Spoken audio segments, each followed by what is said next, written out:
live to the universe. Live to the universe. Let's do a little cue. All right. Well, welcome back to the Xfoils Podcast. It's been so long. It's been decades. No, it hasn't actually been that long, and I don't know It's if been like 3 weeks.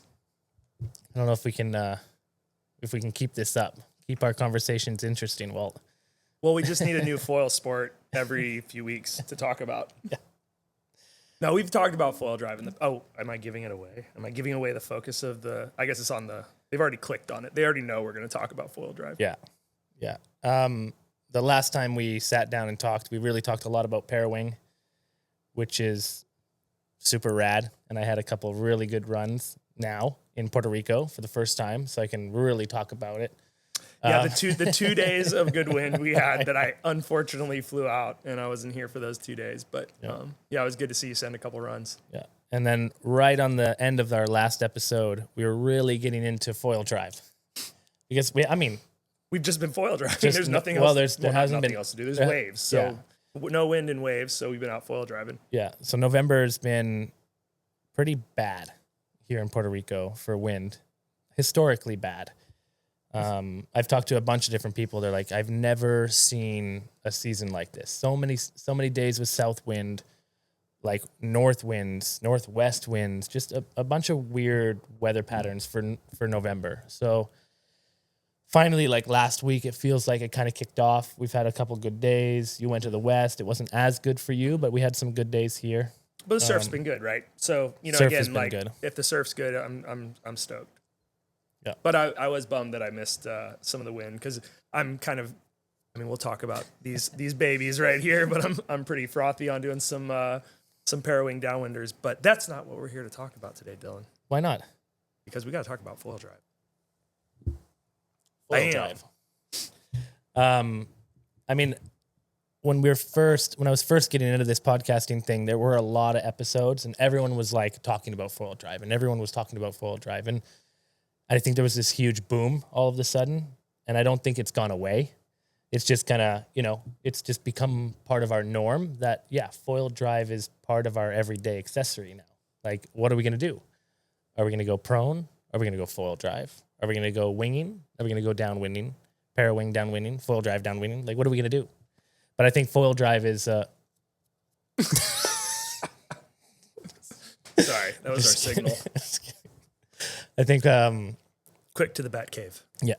I think foil drive is part of our daily conversation, and it really adds a whole lot of value to our foiling adventures and the amount of time that we can actually... like valuable time that we can get on the water on foil, right? 100%, right? I think that's the thing that changed our perspective on it, right? Because I think there was a little bit of hesitancy because it felt like cheating. There was a little bit of that, right? In the early days of seeing foil drive and stuff, you're like, why would I do that? Are you riding, you got a motor on that thing? You got a motor on? I hate saying yes now. That's the so worst. That's actually the trade-off with using a foil drive. When you come out of the water, they're like, hey, does that thing have a motor? And you're like, yes, but I'm really not using the motor as much as you'd think, but kind of, yes, not really. I'm still an athlete. You just have to take your ego because you just get done shredding, right? And you just got done this epic session. You're like, oh my God, I was ripping. And of course, your visuals in your mind of what you were doing is really like half of what you were actually doing. But mind's eye, you were epic. And then you come in and you have to explain that, I have a motor, but I'm actually really good at foiling or mediocre-ish at foiling, and I know how to do this. And so you just got to take your ego, throw it down, and then step on it. And then you're ready to foil drive and have a good time. Yeah.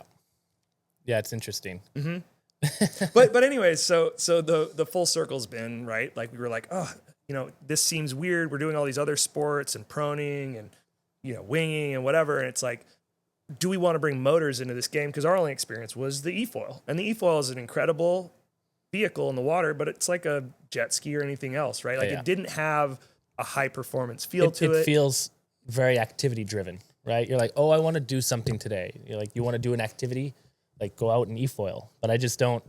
Someone's like, oh, they come into the shop. They're like, I want to get into this. I want to get into a sport. The first thing I say is definitely not, how about you do this e-foil sport? That's not something I would say. So it's more activity driven. So yeah, I think coming from that e-foil and how successful the e-foil has been, getting people into foiling, and then coming to the foil drive, it's just got this little bit of a lingering stench to it. Well, because like you look at an e-foil, and then if you're foiling a lot, and especially if you're foiling in waves, we're going to talk about surfing kind of in this podcast a lot with the foil drive, because that's how we use it a lot. And you look at the waves you're on, and like the idea of riding that same 4-footer or whatever with a foil drive just seems, because I'm not that great, or not a foil drive, not an e-foil, because I'm not that great at e-foiling. I think we'll talk later about the lift crew and how good they are at e-foiling, and they make it look pretty impressive on heavy boards. But me, I feel like I can't turn the thing. I can't even imagine being on that wave. And when we went from that to the foil drive, where all of a sudden you're seeing those clips of Paul Cooper and like whatever, and then you get on it and you're like, oh, I could see myself on that wave. And then when you see that application, it just completely kind of changed my thoughts around it. And again, you just gotta, you gotta check your ego and say, I'm okay with this, and go rip. It's true. Yeah. Yeah. It's a, there's still there's still some spots you're like that you definitely should not be going to with the foil drive. And that's been touched on in various different like videos and occasions and whatever. And I think that's 100% true, that you should be using the foil drive to go to places that you like. All right, let's talk about where we go foil driving and why right after that podcast, it became so fun for us, because it's so easy, The accessibility, right? Yeah. It just changed all of a sudden. These places that you looked at, like, so where I live, I can see this little break way out a mile offshore. And I mean, we always wing out there and whatever, but I've never been out there to surf it, because it's like, it's a mile offshore. And even with my sup, like that's a long paddle to mile. A mile. It's literally a mile. Like I went out from the beach, went out, stopped, and the track was 1 mile. Like that's far. But it's, perfect 4-foot reef head with sandbar all around it.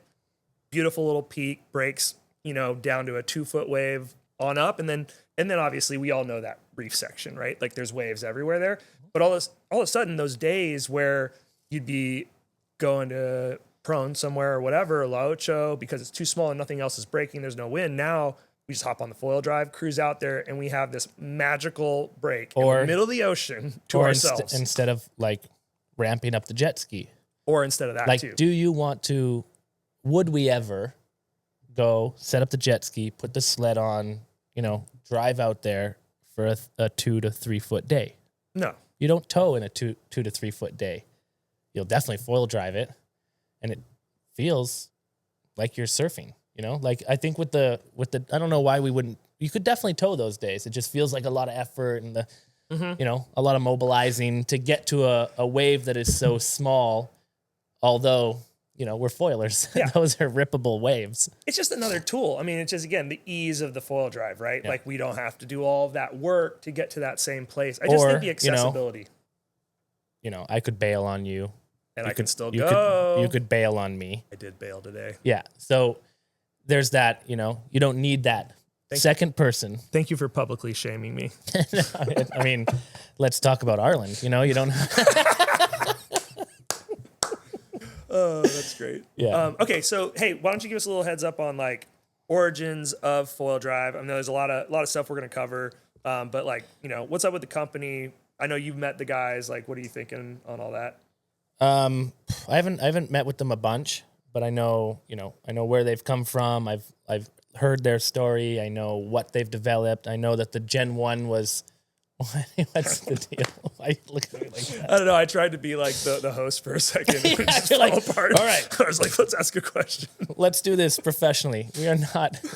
We're just talking. Walt. Okay. Come on, just chill out a little bit. You made me nervous. That's what I saw. Also, I want to really recognize my finger injury from too much foil driving. So you got to watch out for what we've affectionately called finger bangeritis, where you've been triggering hippo fartitis. Well, we're too early. You're talking about hippo farts, and then I'm going to talk about the 3 props. So let's talk about the basics of foil drive, because I have so much nerdy shit I want to talk about, and I feel like I have to wait. All right, just relax. Okay. All right, so foil drive, from Australia, super rad dudes, and their Gen 1 was really just to get into the market, first of all, just to see what it would feel like to have like a foil assist, because I don't think there was anything up to that point that was a foil assist. It was all e-foils, low pods.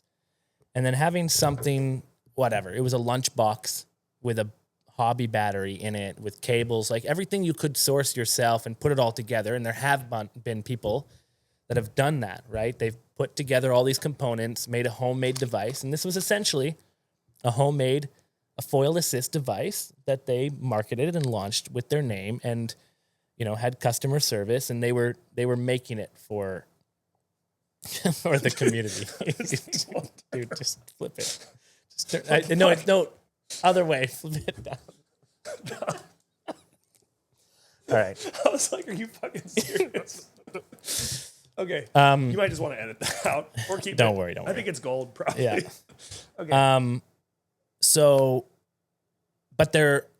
listening to the Generic Foil podcast that they did with Paul, which was awesome. So you guys should definitely go and listen to that, because they were sitting down with Paul and talking about how foil drive came about and everything. So I don't think we need to talk about that as much, and more so the application and how we like what it's doing for us. They were essentially wanting to launch the Gen 2. The Gen 2 should have been the Gen 1, and then how it is today. And I mean, I'm a dealer for them. We sell a lot of foil drives here in Puerto Rico, and I mean, every couple of months or every couple of weeks, you know that they're innovating, but they're trying to think of the end user and how it will adapt to the system that we already have, right? So that it doesn't become obsolete, but their screws get upgraded, the props get upgraded, the system, the software, the batteries, the travelability, like all of these things, they're little by little, but they want it to be adapted to the same system, which is, I think, extremely important for the community. And the community is, you know, I don't know if you're on that Facebook group that is the Foil Drive, like, Facebook community. I don't know if you're on Facebook. You know, definitely not. You're not on social media. But everyone's just super tight. You know, there's not a lot of bitching going on. It's all just very helpful. People are always asking questions, and they're not always going to the local shop to be like, hey, my latch broke, or hey, what's up with this? And to fix every little thing. They're wanting to fix it themselves. They're wanting to know the solutions, how to be better, how to prevent, you know, their stator from, you know, rubbing off or whatever it is. So I think that whole community is extremely helpful for a foil drive user. If you're not on that like Facebook group, get on there, because there's a ton of people. I mean, there's guys that have 10 batteries in their van. They've made people that are like, they have charging stations in their van to charge while they're foil. Like, it's a whole thing. It is insane. People wrapping ice packs on their foil drive batteries after they come out of the water to cool it down to be able to charge it faster, because they don't want to charge it while it's hot, you know, like, just so I'm not supposed to charge my battery when it's hot? No, I mean, you shouldn't. I mean, unless you don't care about the longevity of your battery, right? Oh, okay. If you can afford to buy a new battery I don't know how long these are going to last. Like, I've never had to change one. I've never had issues with the battery. I don't know how the life is. I don't know how long it lasts. Like, I'm sure people have discovered that, right? But I don't have the fast charger, right? We learned that fast charging it all the time regularly is not good for the battery. It wants to be slow charged and stuff like that. But that's an interesting community, and that's where I learn a lot of this stuff, because I have people asking me all the time. I try to stock everything, because there's bits and pieces and upgrades and 3 drops and blah, blah, blah. And I want to know, like, what's the best use case for all of this stuff, right? It's super cool. Yeah, I thought it was cool when you told me after talking to him how, you know, they saw the end game of the V2 and knowing that was really what they needed to make it. Did you listen to that episode? No, but I need to. You should. I'll go back and listen to it. It's really good. I've gotten behind on it. Is really good. Some of that stuff. So yeah, everybody listened to it, including me. But I thought that was really interesting, because they recognize that that's what they needed for guys like us to look at it and go, I'll get on that, right? Yeah. Because when it's kind of like the same thing with the Parawing, like we were talking on the last one, right? Like when you saw something, you're like, I don't know about that. And then you see something that looks like something that you're like, okay, I can see myself using that and doing that. It really changed the way we thought about it, right? And I think that V2, they knew that's where it needed to go, because they were foilers, because they saw the market. And I think it's undeniable that this has to be the future, right? Like, a powered source on foil that feels as high performance as possible. And now, what does that look like, right? Like we've got the e-foil as far as electronic foiling things or motorized foils, right? We got the e-foil, we have the foil drive. We obviously have Lyft working on stuff and whatever. I mean, everybody's going to be working on Flight. new versions, Flight, right? Like the Boost, the fart board, as you call it. And I think there's a lot of development there, right? Because the end game is, if the most perfect, because I thought about it a lot before this, is like, because we're looking at like, what are the positives? Really? Well, a little bit, just an hour before. Okay, so like not that much. But look, at the end of the day, the most perfect version of this would be that I can squeeze a trigger, or maybe I don't even have to squeeze a trigger. Maybe it just knows that I need to go forward or whatever. Come on, AI. But anyway, and you power and depower seamlessly without it ever impacting the way you're riding, right? And right now we deal with the power and depowering impacting the way we ride. And so I think that'll be the future, right? Along with the weight of the whole apparatus and like how it affects performance. Yeah. Battery. So far to go. Battery, but there's so much design. But it's battery tech is going to be the biggest hold back. But either way, I guess it's exciting to watch this all happen because we've got a few different fronts, right? Is foil drive going to be on the right path? Is Flight Lab, Lyft is obviously going to be in the game because they created it. So it'll be interesting to see what we get 2-3 years from now because this is Gen 1 and it's already pretty exciting. And then the foil drive, back to the forum. Look, it's very it's hobby style, pretty well built. I definitely have no problem with the quality. It's great quality, but you got to be tuned into it. And I think that's where that community is probably super helpful. Yeah. So that's great point is exactly what I wanted to say is that when you so I'm selling these things, right? And these guys come into the shop. They don't just come in to pick it up and leave. I've got a whole explanation of like what you should do and how you should charge it and decharge it and don't leave it charged too long and don't like this in. How do you put it on your mast? You might want to tape this, you might want to tape that. Don't put water in here and and when you're putting it all together and you're explaining this, they're like, could I have a refund?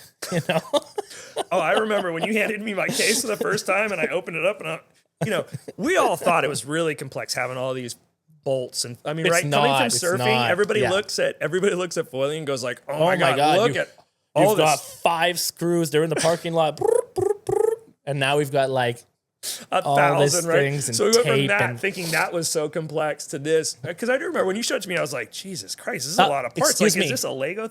Don't forget the foam in your tracks. And that's always where they're like, foam in the tracks. Oh no, what do you mean? And you're like, oh my God. And you're explaining all this stuff. You're like, it's pretty hobby style, but it's sick. Yeah, and you know what? This is your choice right now. You can choose super well engineered, incredible design for where we are with tech, but heavier, or foil drive and lighter, and higher performance. And I think that's what our choice is. And someday those will come together, right? Okay, so it's a different performance. Yeah, it's a different, it's less weight. And at the end of the day, less weight. Are you talking about an e-foil or what? I'm talking about foil drive versus e-foil. Sorry if that was confusing. Yeah, because it's less weight. And I think that's the big driver of foil drive is that it is so close, especially you think about it, about 20, I don't know, what's the actual weight of the unit? Let's Google that real quick. You look at that while I'm talking. ChatGPT. But my point is, it's about, and it's relative to the size of the rider. So me being 6'2", 170, 175 pounds, I'm not a huge guy weight-wise, but I'm not small. The larger you are, the less impact that weight has of the battery and the pod and all those things. So I think for me, it really does come down to, this is a sport all about weight. And the lighter this setup is, the more I'm going to feel like I'm surfing out there. Yeah. So that's why I think the boards are really important. All the details. Like I'm using a No Limits mast right now. I love that integrated mast, but it's heavier, right? Like I just want whatever the lightest setup is, because that's going to get me the closest to that feeling I want to have of free surf. Total installed weight is 5.8 kilos, 12.7 pounds, depending on battery. I don't speak metrics, so okay, thank you. Depending on battery, pounds, well then what's the battery? The max power is weight installed, battery weight. Like, what does that mean, weight installed? So it says battery weight, 5.7 pounds. Mm-hmm. Weight installed, 9.9 pounds. whatever. Somebody chime in on the chat 13 and say pounds. what it actually weighs. Yeah, but either way, pounds. it's a lot less. Yeah, it's I've a lot been less making than up random numbers, so that's helpful. I think I need to weigh so my let's say setup and figure it out. 13 pounds, Plus, and you've got your foil set up, plus another 10. So you're 25. and then you've got your board, and you've got your foil and whatever and all that stuff. So you're what? You're at 35, 40 pounds? No. No? I think we're more like 25 to like low 30s. Well, max battery versus the sport, blah, blah, blah, right? And I'm not. So I'd say 25 to 35 is where we're at, whereas you're looking at like 75 to 80 for an e-foil, right? So, I mean, I think there's a big difference there. So and it's also about where is the weight. You know, this weight is right between your legs. The swing weight on your board is still a carbon fiber light board. There's no battery or electronics sitting in the deck. So those things play a role in performance. As well, more importantly, the pod sits high, e-foil pod sits low. That is the most important differentiator of the foil assist. But don't you feel like, I mean, they can probably engineer their way through that? Or do you feel like there's probably going to be drag there no matter what they do, unless they can just like have the fart board? So, and by the way, fart board is, we should probably Flight Lab. So Flight Lab. So you've got the flight. You've got the Flight Lab. It's a Lab. really crazy design, and it's amazing. So you've got the Flight Lab amp, right? Which is basically a small jet motor. It's like a jet motor inside the board. And the difference with that is that it's a turbine, right? Yeah, so it's going to pull water in the front, shoot it out the back versus a prop. So let's talk about these different products, right? So Foil Drive is one of the first in its class that's done it really successfully. That has got it's a foil assist. And I'm just wondering if like Flight, because we know for sure 100% it's a fact that Flight is coming out with a foil assist, which is exactly like Foil Drive. Pod high, battery powered, right? Get up on foil. Integrated battery though, right? So this is the difference, right? You've got to buy a Flight board with a Flight battery. You got to buy a Flight mast, and you got to be riding a Flight foil. So luckily, we have Mr. Bennett's over there testing and helping design that foil. So I'm sure they'll be pretty dope. But same thing with Lift, right? You got Nick developing those. The brands have great foils, but you're right. It takes away that customized feeling, right? Like, again, I'm a code writer. What do I do? Not that I don't like, I mean, I rode Lift the other day. It's awesome. I love their foils. I rode them for years, but like, I'm just saying, you know, we like to choose our own gear, right? Yeah. Let's assume that Lift would be coming out with a similar product or something. It's the same thing. It's got to be their board, their design, their battery inside and integrated into the board 100%. That's where the battery is going to go.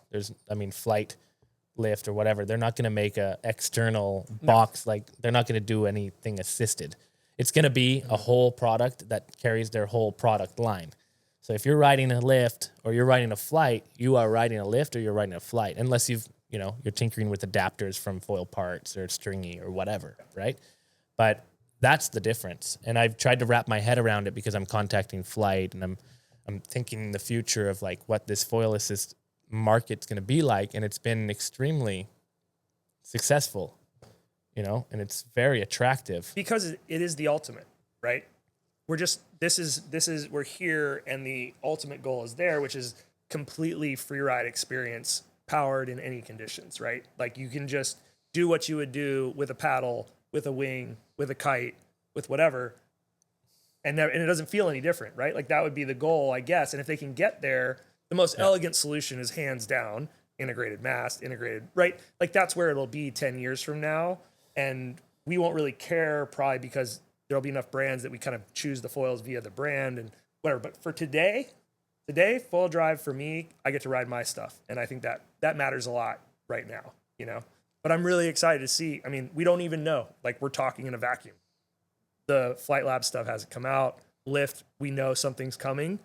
I think in a year we need to come have this chat again and go well, what are those like? Because there's no doubt they have the most experience with this, so right? They're seeing a cool, they're different paths, and like, is Foil Drive going to get it, or is there going to be some new company that evolves that finds another path through this and beats everybody from a tech there's a bunch standpoint? of different foil assist brands. Not a bunch.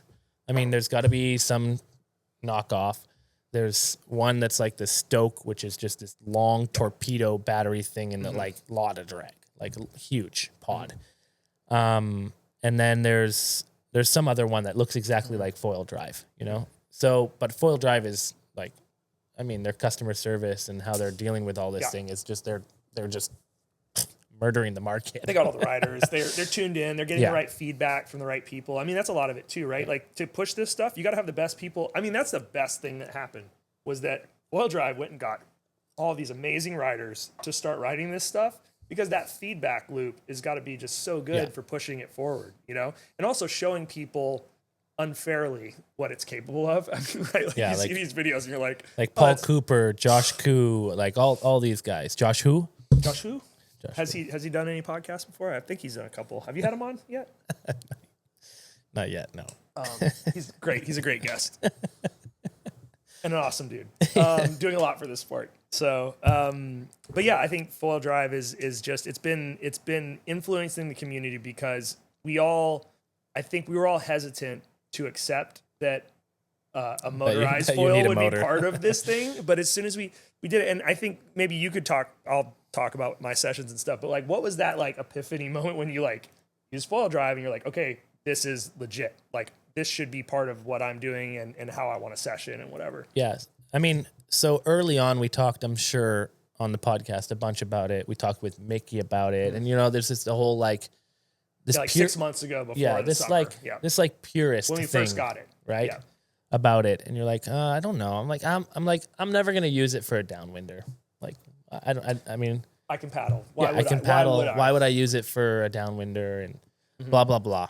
I think the moment was probably the first time I took it out. No, it was actually the second. The first time I took it out was like very Mickey Mouse. Me too.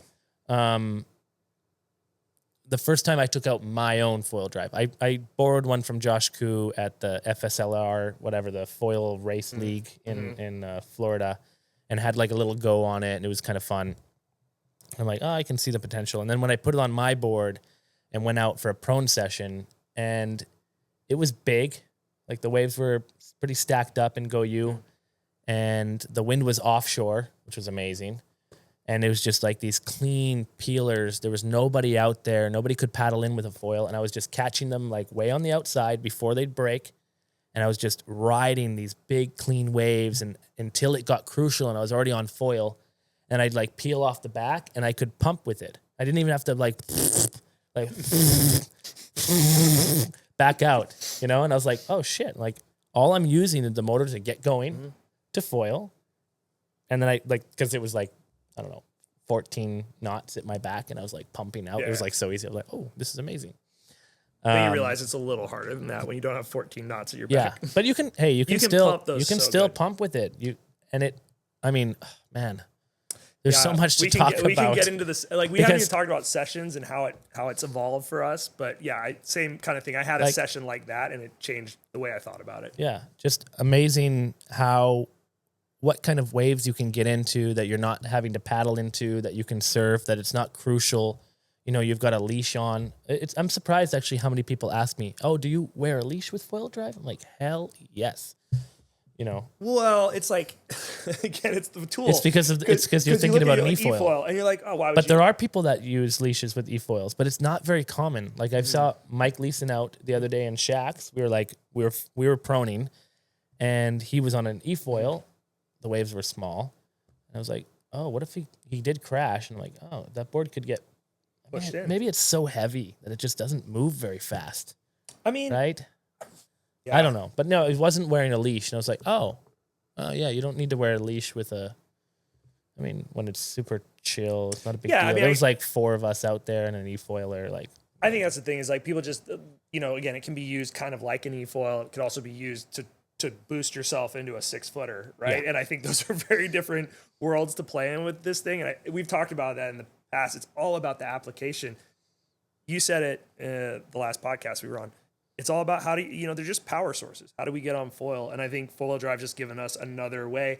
But I mean, it's just allowed us to do what we could do with a wing, which is we are powered, moving through terrain, attacking waves anywhere in the ocean we want. And do it without wind now, right? We can do it without wind. And I think that was the big shift. And what made sense to me is because it was just like attacking a wave field.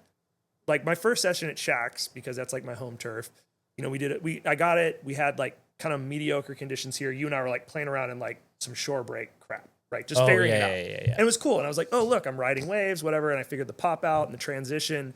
But my first session back in my home break and like getting that experience of like attacking that same field that I know how to surf so well with the wing with a foil drive where I could see the peak over there and go get it, right? And then take that in and then kick off and then go see another one and attack that.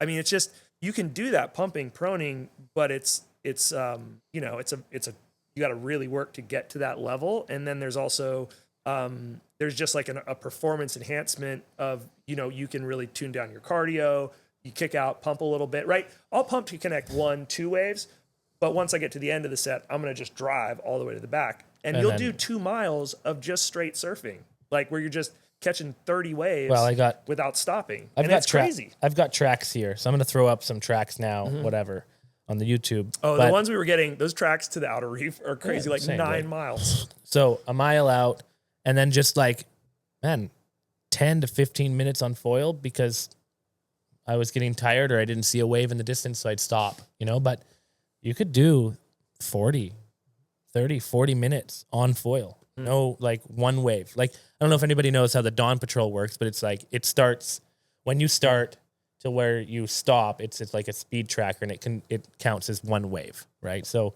you could do one wave, 35 minutes, just like pumping, foil driving, pumping, surfing, like just nonstop. It's insane.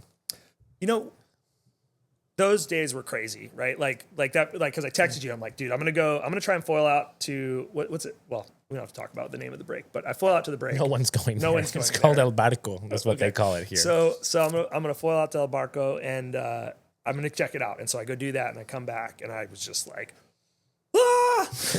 like, this is so crazy. You got to come.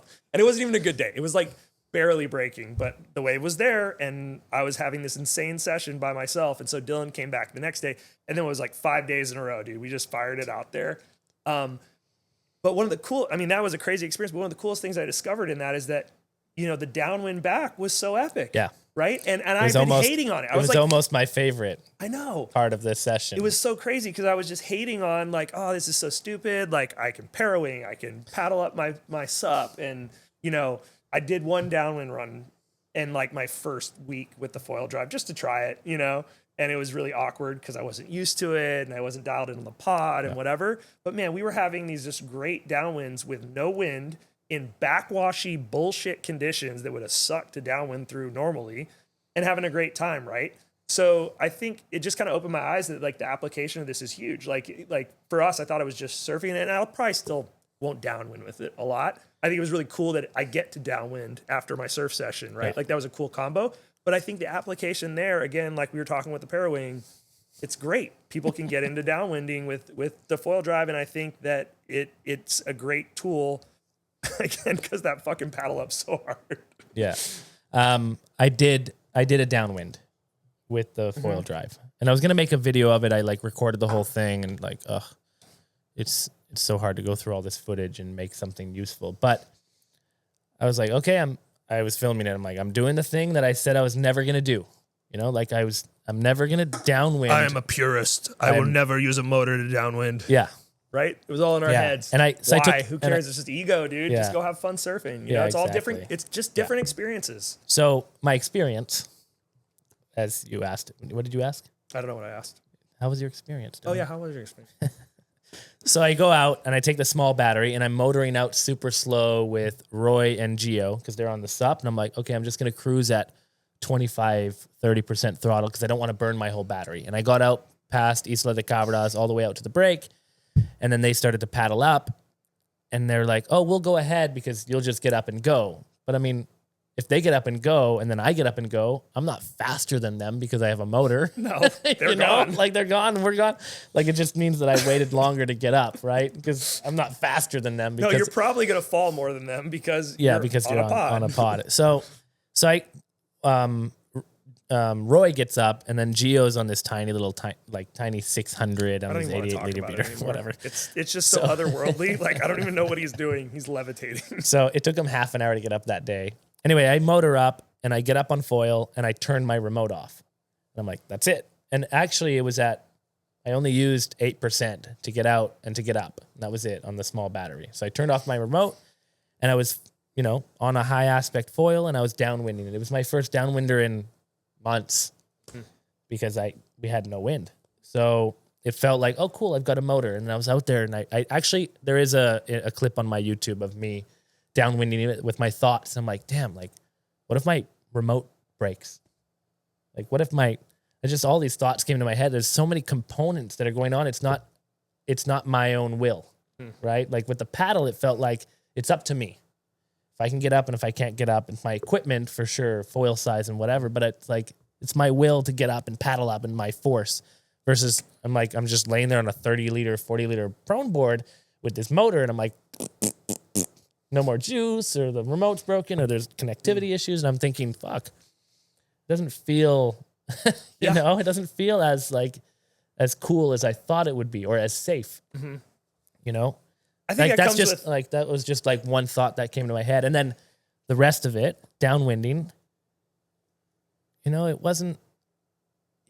So foil drive really trains you to stay really high on your mast, which is awesome. I love it for that. Like all these surf sessions I've had and staying high on the mast, not to dip the pod in, it really trains you to stay up high, which is so great for efficiency. It transitions across all your foil sports. Exactly. That is amazing. And I love that about the foil drive. But then on the downwind, you sometimes get stuck in these holes where you're like, oh, you're carving off and you're trying to veer off and like pump up. And then you're like digging hard and you're digging and then the pod's in the water and you're like, oh shit.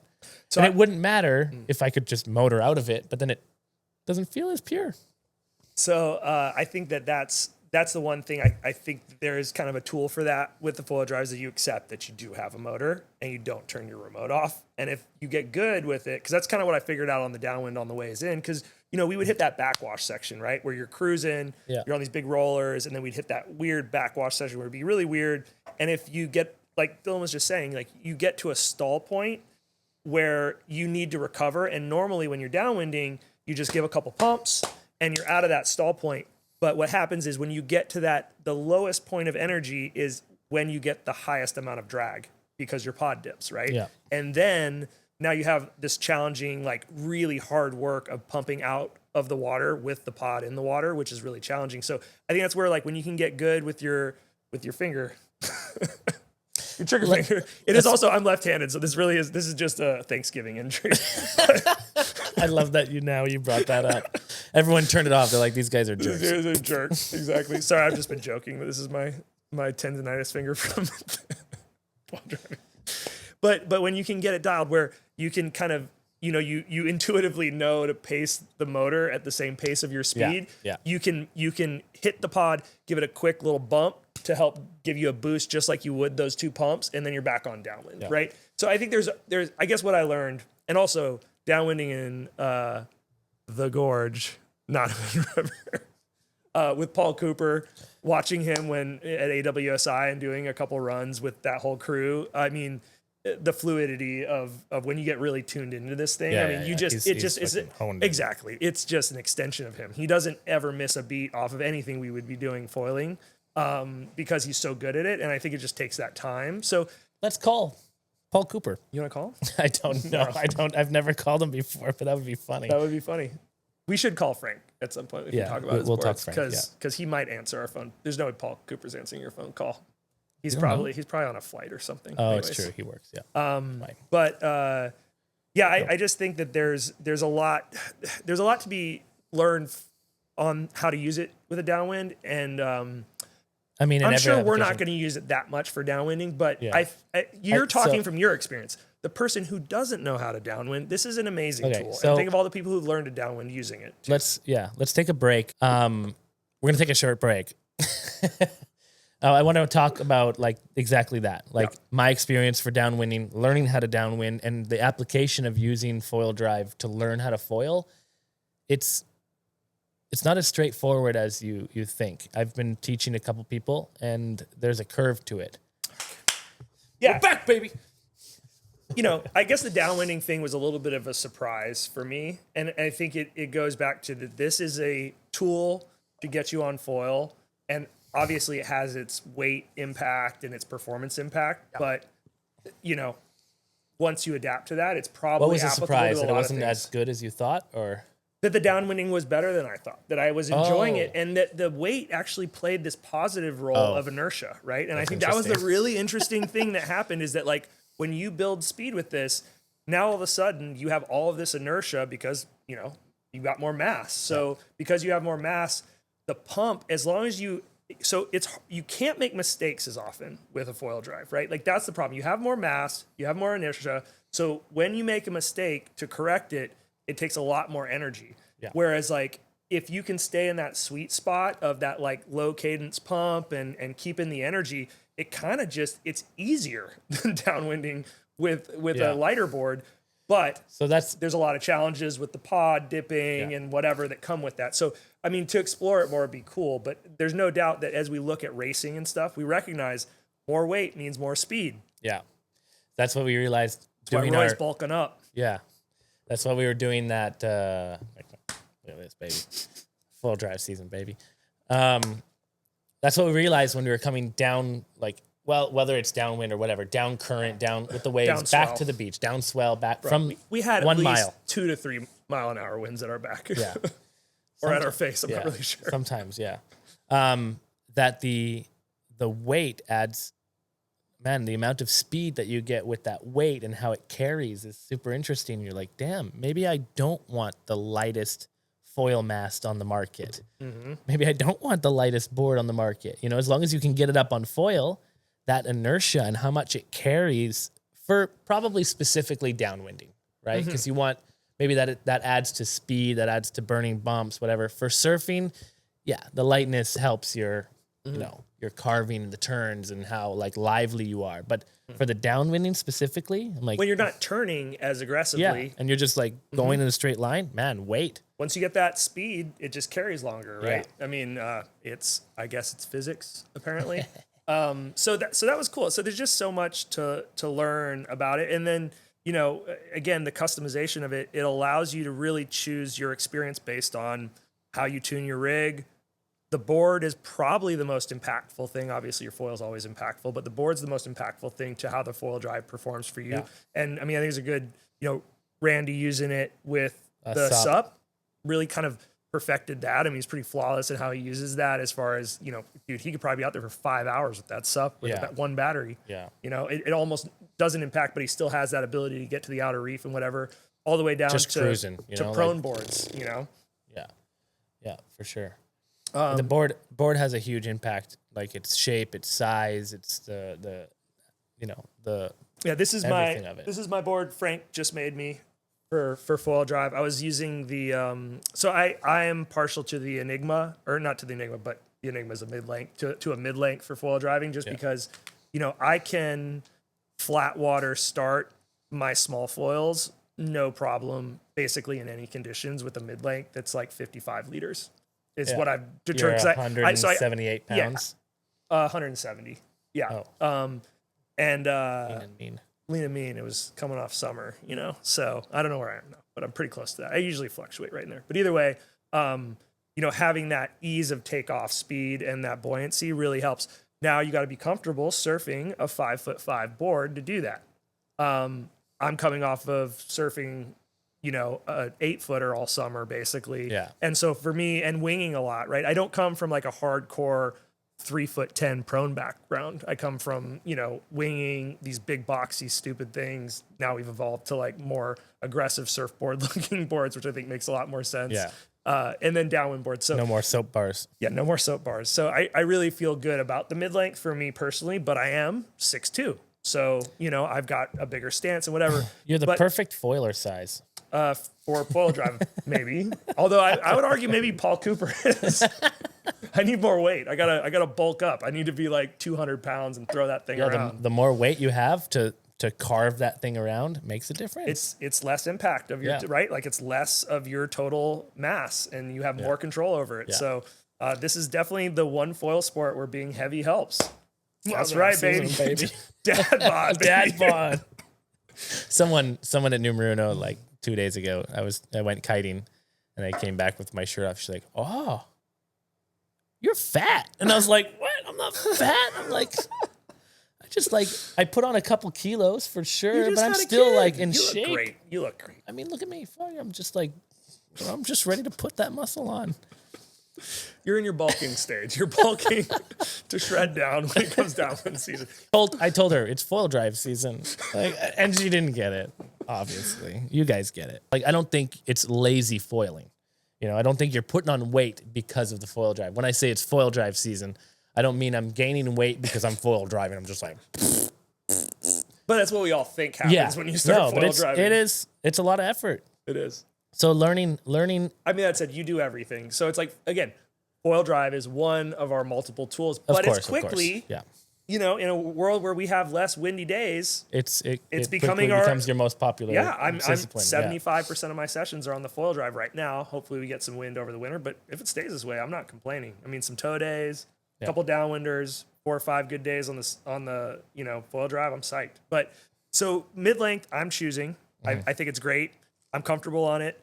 I think that people coming from a prone background who are on smaller boards looking at getting into foil drive, because there's that too, right? There's people getting in from that side. There's also people getting in who just want to get into foiling or downwinding or whatever. And I think people can be afraid of the board size. And I think just don't knock it till you try it, dude, because the forward stance changes the game. Yeah. I had a guy I was testing a foil drive with the other day. He's used to these soap bars. And, you know, these little short, fat boards, and he doesn't wing that often. He tows a lot, so he's a really good foiler, and I let him try and demo the foil drive because he wants to get into it because he sees the hype. You know, he sees us out there. And I put him on the Enigma, essentially. It was a unifoil quiver killer. Yep, the Enigma. Right? Yep. He's like, and then he saw my KT board in the van. He's like, yeah, but don't you, like, it's just too long. Don't you, like, when you come down the waves, like, smash your nose and stuff? I'm like, no, man. Like, I just don't think you get it. Like, the amount of carvability and, like, the narrowness to the board and how surfy it feels and what you get out of it being more narrow and longer. I mean, it's because also we come from downwinding, like 8-foot boards. Then you're on like a 5.5. You're like, this is sick. But 5.5 seemed back then long, right? 4.8. We wanted to be on a 4.8, 5.0. 60 liter, right? Yeah, like or dude, yeah, my wingboard was a like 45 liter, like 4.4, right? Yeah, exactly. Like crazy. Like, and then I look back and I'm like, I would have been happier, but it was 22 inches wide. I would have been much happier on a 5.0 that was, you know, 18 and a half. And I probably would have felt more surfy on that, right? Well, because you do. That's the future. You do. It's the future. You were in the past. I was in the past. I was in the past. You couldn't have been in the future if you were in the past, Walt. I should have been there though. Yeah. But I think that's the interesting thing. Like I got that what's it called? That new North board from you, the one we've been towing the on. Vert. The Vert. Awesome board. Real flat, pancakey, but like great shape. Epic for foil drive. But it just has no connection. I don't know what the deal is. Maybe it's got carbon tracks or something. It's got the layup is different, but I do not want to put an antenna on my board. No antennas. Like that's like it's enough to have the whole foil drive thing and taping the thing. Just get a board that has connection and works. And then I mean, you see the foil drive crew. People are like drilling holes through their carbon, right, and then glassing over them to make sure connection runs through it. Oh, wow. Totally viable. Like if you're a home builder and you want to do that, you just like take one of those like circle saw things and chop out some until you get to the foam and glass it over. Just with fiberglass instead of carbon, so it'll allow the signal through. Signal comes through. Because it's just the carbon, right? That's it. Yeah, that's crazy. One on the bottom, one on the top, signal for days. Frank. Yeah, what are you doing, Wait, dude? wrong one, that one. That one. Anyways, next time. Thanks. 2 months too late.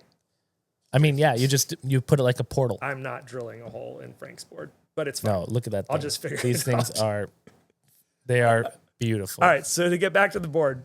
So I was towing on your 4.4. So I got the 4.2 as my new tow board for the season, right? Yeah. The Vert. And the reality is, though, for you guys who are looking at boards, is when I stand on that 4.2, which is about as small a tow board as I want to go. I had a 310. I went up to the 4.2 because it just felt a little too small. I don't really feel like I got much more nose in front of me when I'm on a 5.5 or a 5.6. mid-length because of your stance, because you just forget that there's like so much board that sits behind you. I think that's what winging kind of taught us, or at least I organically moved to forward mass placements because I recognize that you don't want to have your foil sitting at the back of the board, because if you do, the balance is weird. You don't have that same like yaw control. And I think that's where the mid-length is an advantage with this. And if you want to start on something smaller, something that looks a little bit more like the board that Dylan has his North Mast on there, I mean, that's a great foil drive board, but we 410, 21, 42 liter. And you've been riding that versus me riding a similar, the Enigma, which is basically 5.5, this board, but this is, I had different, similar volume and shape and size, but there's no doubt, right? Like I was using less battery. Yeah. I was popping up like the same foil or smaller foils way faster. And so I think that benefit just kind of overwhelms all of the surfability aspects, because like I don't really see much of a performance difference. So I would recommend, because you're not on foil. Yes. I love that part. You're like, I love this tiny board, but I can't get it up. Be like, great. Yeah. Would it be that big of a difference if it was 2 inches longer, had like 5 more liters of volume, but you were on foil? Yeah, it's way better to be on foil. Like I saw somebody do it the other day. They were, on a small prone board, motoring all the way out to the back. I just hopped on, waited for a little, trough between 2 bumps, gassed it up, hopped up on foil, cruised out to the back and caught my first wave. And then, 20 minutes later, I'd caught 15 waves and I did like one more of those and that was my session. Yeah. So the learning experience with foil drive, if we can get into that, is that I've had a bunch of people that want to buy it, but they're not so sure. They're foilers already, and then they want to demo it to get a feel for it. So I got to put them on the, look, if you guys are going to get into the foil drive, you're going to spend $5,000 on the foil drive, but then you're going to buy a board. You're going to have to buy a board that's good for it. I mean, it could be interchangeable, right? You're going to want to buy a mast that's just a foil drive mast. Let's be honest. You don't want to cut the tape off here and there. So there's this whole thing around it, right? Well, you're like 8 to 9 grand all in to buy a foil drive, a mast, a board, a foil, all the things. And you can ride, you can ride the gear that you want to ride. But if in the you're conditions that you want to ride it, you probably already have 80% of what you need. For sure, 100%. So, but we're talking about optimizing, right? And I think that's where the board conversation comes in, because you probably already have the foils, probably already have a board that you can learn on, right? Yeah. Like we both did that. We just put it on our wing board, figured it out, and then went from there. You went on a prone board, but yeah, same thing. But yeah, just trying to think about my experience downwinding and dipping the pod in and how complicated that felt as a downwinder, being like, oh shit, I got to be really high on foil. Wow, I really can't dig deep. Sure, I could have used the motor a lot more. Learning how to surf with it, learning how to pop up. Like I've had foilers learning how to do it, and there is a transition period learning how to do this thing. There is a learning curve. So I'd say that if you did demo it and you tried and the first 2 sessions were miserable, I'd say give it a chance, because there is a lot to deal with. There's a lot to deal with on foil, right? There's a lot of pitch control. There's a lot of yaw. There's a lot of turning. There's a lot of lift. And then when you get on a foil drive, you've got a ton of thrust. You got to manage the thrust. And then when you're not on thrust, to manage, how much lift you've got. And you have to manage all that at the same time, right? So there's a lot of different mechanisms going on. You can always motor through it. But by the time your motor is in the water and your motor is out of the water, there's so much change in lift and thrust that you really have to manage really well. And you got to be a good foiler. Yeah, I wonder sometimes, because I don't ride straps, right? And then you watch guys like Paul Cooper and then even Arlen on his first session, And I think that something we probably should experiment with is that even though we don't ride straps in a lot of applications, there might be a reason just for, the dance on the foil drive board is hilarious, right? Like the amount I move my feet, I am dancing, I'm covering 4 feet of ground on my board. Dude, sometimes I just walk all the way to the front and stand with my 2 feet next to each other. It's just on the front of my board, just like. Oh, it would always fuck me up on that first wave, dude, because we'd be like that all the way out for a mile. You get into that narrow, efficient stance, and then you turn on that first wave, and I'm just like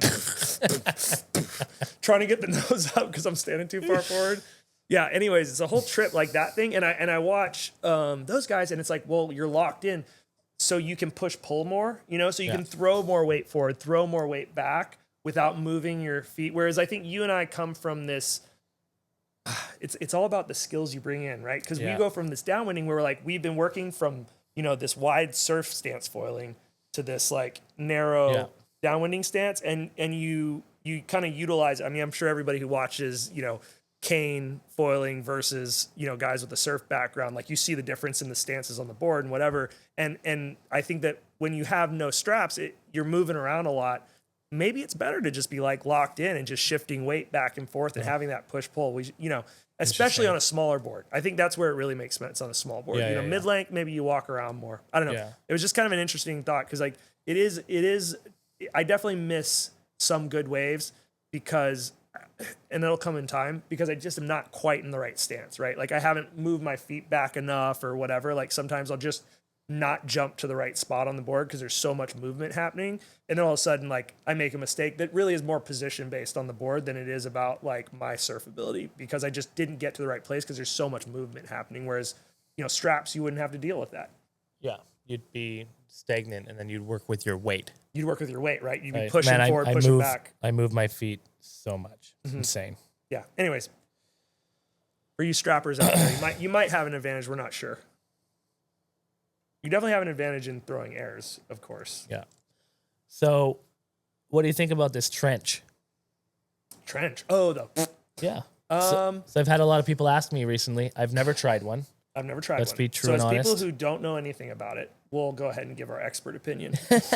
I don't want to give an expert opinion, but I want to have like an opinion about it, right? So, go ahead. I've thought about it, and so Jose is asking me, he's like, "Hey, so what do you think about this trench?" I'm like, describe what you mean by trench. The docking, where it's like inserts into the board, where there's a pocket it's like a flush. pocket that is like designed for like space shuttle and the station. You know, right. So big gap in the bottom of your board. So the foil drive, not the motor pod, but the base sits flush to the board, right? So there's no drag on that sense, and it's just the motor pod.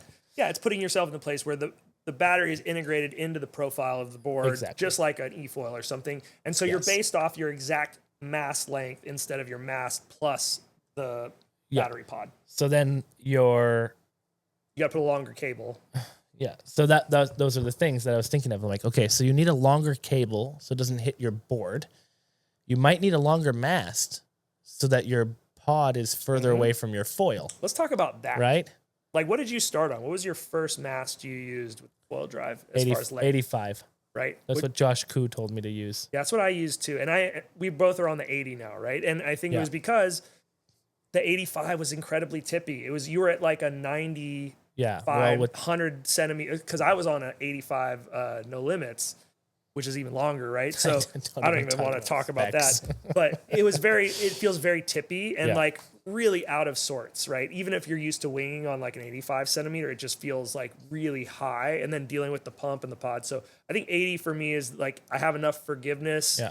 Basically, you've got a 72 mast before the pod-ish, right? Somewhere 70. Yeah. And then, so you've got a reasonable mast to work with before you hit the pod. And let's be real, pod dipping is just part of surfing. Like, it's going to kiss the water. It's really about when you submerge it, right? Just touching it to the top, there's not a lot of drag there. When you get it deep in the water, that's where you really feel you're losing speed fast, and I got to figure out a quick way to recover. Yeah, so this is like behind me, I've got a North integrated foil mast. It's aluminum for now, and it is 80. Like, that's the size that I assume Foil Drive said that's what you want to make, right? And that makes the most sense. I mean, that's what we've all gravitated towards. That said, I haven't tried a 75 yet. I just feel like I haven't either. But like, how crucial is that? It's like you're riding a 60 centimeter mast. It's like exactly, and we don't ride those. So it's too. So as far as the docking thing, I don't see it really affecting anything other than your overall mast length. No, actually, it doesn't even affect that, because the pod, you're still affected at the end of the day. It's about how far does that pod sit off your deck. Yeah. The rest of it's all just like cosmetics, because like the amount of drag that creates on your pop-up, I mean, what are you going to gain? 0.1% battery by like not having the drag of that pod just for that quick moment of pop-up? Maybe more. Maybe it's a percent, but I think it's probably it works, but it just changes the setup. And I don't know. I just don't find an issue. I mean, I pull the trigger, I get on foil. Right? So that's all that matters. I think this circles back to like, if you want to get a board that's specifically for foil drive, probably do it. Then, I mean, I guess why not? That's a great point. Because this board, I want this to be my high wind parawing board. Yeah. Right. But I also want to use it prone. It's my prone, my parawing, my foil drive. That's my. I mean, dude, I'm not much of. I mean, I can prone, but I'm not like. But if you're hardcore, that's the board I want to paddle. If you're only foil driving, I haven't tried it. If you want to trench it and you want it to be a foil drive board, the least amount of drag as possible, the most efficient as possible, then why not? You know, and then you can still use your foil brand.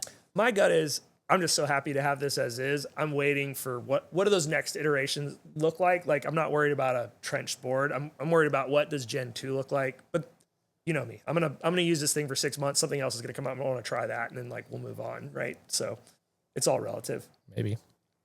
I just think there's so far to go with this stuff. I mean, this is Gen 1, and look at what we're doing. It's crazy. It's called Gen 2.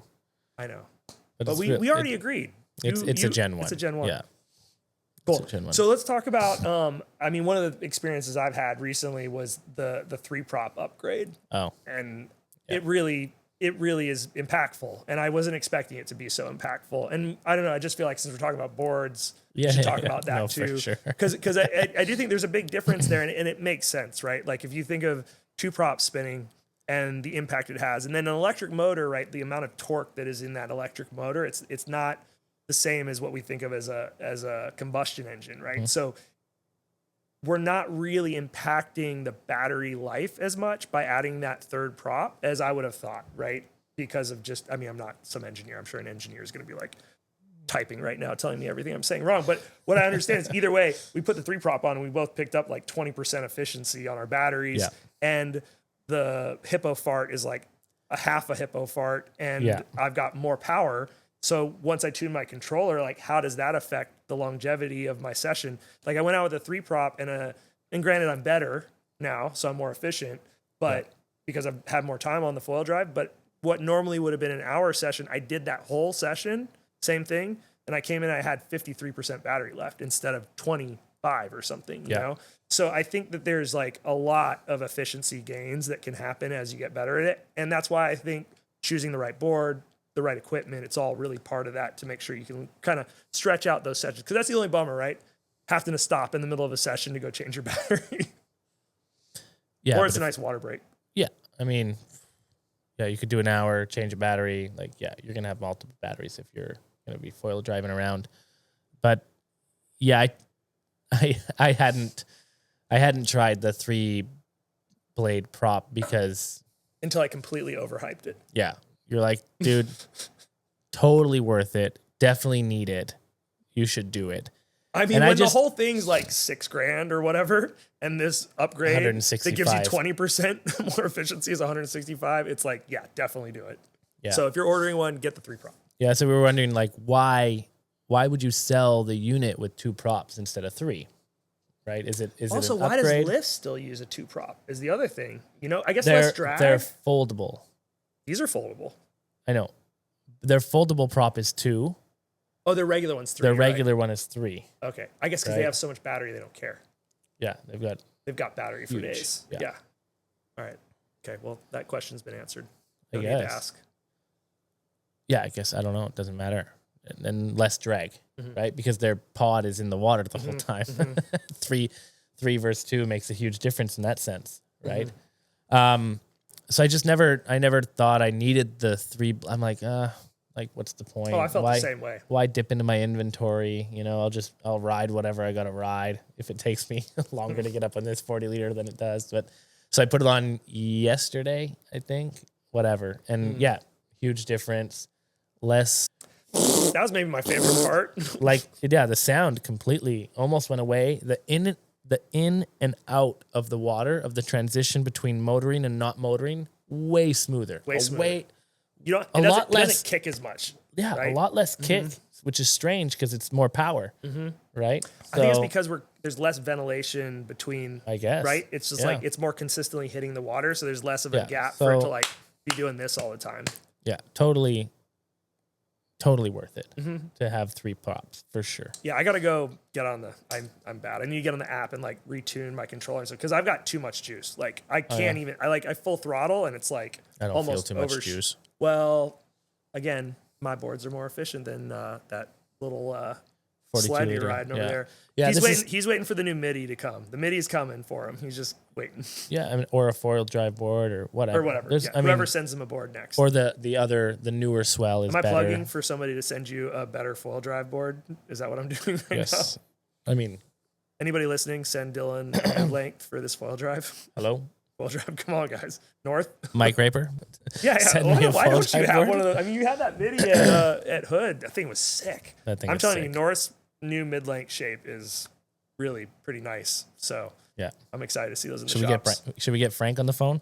Yeah, let's call Frank. Let's try to call Frank and see what he says about this 4-wheel drive board. You got time? You got shit to do. Me? I'm chilling. Frank foil boards. Let's see. Yo. Hey, what's up, Frank? How's it going? Good. It's me and This Walt. call will be recorded. We're actually on a podcast right now. We're recording one. What's up? What's up? I got my new board sitting here, buddy. Nice. It's pretty sick. So, Walt had some questions for you.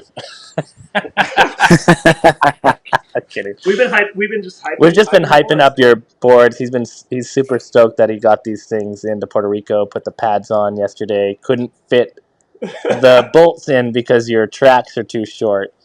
No, deeper ones are coming. No more shallow boxes. Yeah, it's not a problem at all. Yeah, we're just we're doing a foil drive kind of recap, and one of his boards, the 55 liter, is more optimized for foil drive, and it has a wider deck on it, and dude, it looks so sick. Yeah, that one came out pretty sweet. Yeah, I made me the exact same board. What? Walt said he was the one that pretty much shaped it.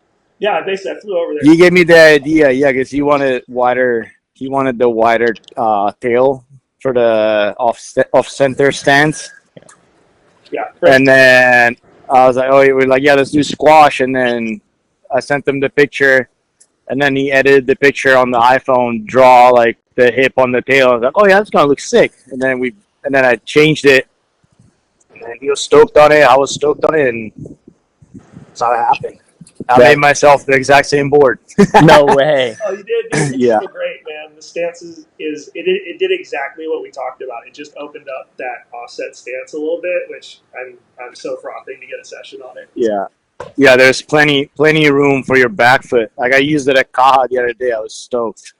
So fun. Awesome to hear. What, did you do the same size? Exact same board. All right, send me a pic. Stole it. It's your board. I'll send you a picture, yeah. It's your board. Do you foil drive it? Have you ever foil drived? No, just that what you call it? Just the AWS high bit. Oh, okay. I couldn't break through the motor and keep pumping on the flat water, but yeah, there's a trick. I have a buddy that's gonna master foiler saying it's not that easy. Yeah, I have a buddy of mine. He's gonna I'm gonna try and borrow his. He's got the slim version, nice. Which I think is a little lighter, right? Well, yeah, put it on that board that you made. The one that the 55. Yeah, It's gonna be great for it. Yeah, and we'll work on it. We'll see. If you've got the shallow tracks, you're gonna need 75 millimeter bolts. 75, not 80. Okay, sounds good. Yeah, it's the same. It's the exact same as Walt. So yeah. I'll warn my friend that we need some different screws. Yeah, all good, dude. Cool, Frank. Well, thank you, man. And we're stoked on your board. They're beautiful, man. Thank you. All right, nice talking to you guys. Yeah. Have a good one. Ciao. See ya. Later. This call is That was great. Frank picked up. Yeah. He's probably in the shop. I think we're pretty close to wrapping up here. I don't know what other thoughts you had. You texted me some stuff here, which I've tried to. I think potential tech tips. I mean, I like that you went through the list. I did, and I was trying to be a little more organized this time. We had some subject matter to cover instead of just No, I drinking like too much beer and just wandering into space. I mean, dude, I we like didn't, winging it. That's the first time you look. Oh, it didn't matter. Whatever.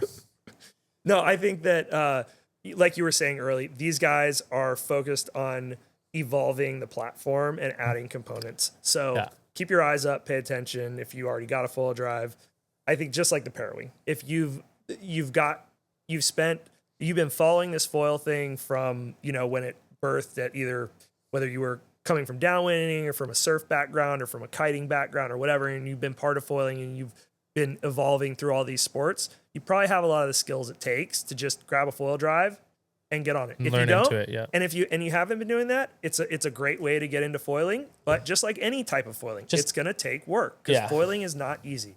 Foiling is a skill set. All this other stuff is just how we get on foil. Yeah, I think for me, foiling has really made me into a surfer, right? Yes. I'm not a surfer. I'm a foil surfer, but the waves just, man, they give you so much. You are a surfer, Dylan. It's okay. We're all surfing waves. We're all surfers. Yeah, this is just a different type of surf vessel. Yeah,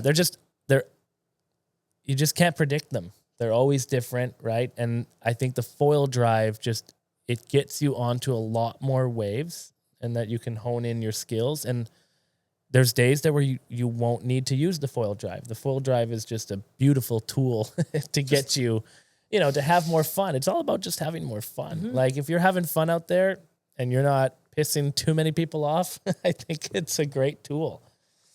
Yeah, I agree. I think, foil drive, I think we need to be aware of foil drive, especially as foilers, because we're transitioning just like foiling in surf breaks, foil driving in foiling spots, and whatever. We just need to be aware, right, community-wise, and be respectful of where our skills are and what's happening and whatever. Yeah. But yeah, I mean, I think the potential is kind of endless here, and it just opens up the door for so many more people. And the wave count, getting 3 sessions and having 50 waves a session is just pretty cool. If that's your journey, you're just trying to go out there and flow through water and take waves. I mean, you're sacrificing a little bit on performance, but you're gaining so much more time on foil that I think it's really worth it. And I think the better we get at it, the more we'll be in tune with our vessel and the less it will impact the quality of our surf. And that's really cool. And watching, and I think that's the exciting part of all these sports is the progression, right? Foil drive is the same progression. Every time we go out the session, you have a moment that feels a little more in tune than the session before, theoretically, right? Yeah. And so I think that's been our experience and why we're excited about where it's going. Because we kind of took a break, right? Like we used foil drive a little bit before summer, and then I I left mine pretty much and was just gone downwinding. Yeah. I just got back on it, and the waves are back, and we've just been like, wow, this is crazy. Like I was blown away before. I'm even more blown away, and I think that when we talk again 5 months from now after the winter season, I think we're gonna have some pretty cool stories about some things we probably didn't even think we were capable of doing on these things. Yeah. Yeah. Super fun. Should we get a beer and some food? Yep. Let's get out of here. Thanks everybody for listening. Make sure you like, subscribe, and buy Xfoils hats. They're great hats. Why aren't you wearing your hat? Well, because I was going to mention it earlier on, but forget about it. We're out of here.